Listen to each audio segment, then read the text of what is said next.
কাকা প্লেয়ার দেখেই আমি মানে এই প্লেয়ার থেকেই আমি ব্রাজিলের প্রতি বেশি আকৃষ্ট হয়েছি। তারপর থেকে ব্রাজিলের নানান খেলাধুলা দেখতাম, দেখার পর থেকেই আমি মানে অনেক ছোটোবেলা থেকে আমি ব্রাজিলের সাথে জড়িত আর কি অনেক।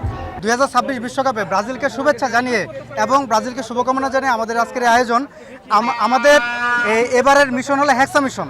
হ্যাক্সা মিশনের উদ্দেশ্য হলো আমাদের পঞ্চমবারের মতো ব্রাজিল বিশ্বকাপ জিতেছে 2002 সালে।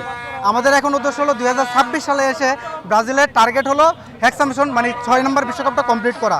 এবং বিশ্বকাপের এবারে আমাদের একটু ডিফারেন্ট হলো আমাদের কোচ কার্লো আনচেলত্তি ব্রাজিলের বাহির থেকে এবার প্রথম কোনো কোচ ব্রাজিলের দলে যোগদান করেছে এবং তার কাছ থেকে আমরা অবশ্যই ভালো কিছু আশা করি। আপনি যদি আমাকে বলেন যে আমি কেন ব্রাজিল সাপোর্ট করি, সেজন্য আমি আপনাদেরকে একটাই বলবো যে আমি খেলা বুঝি।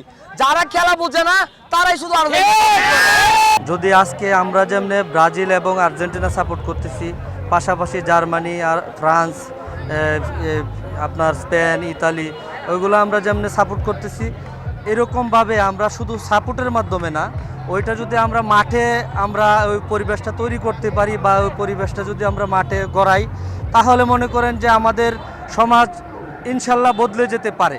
এখন এইটার জন্য আমাদের এমপি মহোদয়ের কাছে আমাদের চাওয়া পাওয়া এটাই, আমরা যেন খেলার মাঠ পাই, উপযোগ্য মাঠ এই নেত্রকোনা শহরে নাই। শুধু একটা মাঠের উপর, দুইটা মাঠের উপর আমরা নির্ভর।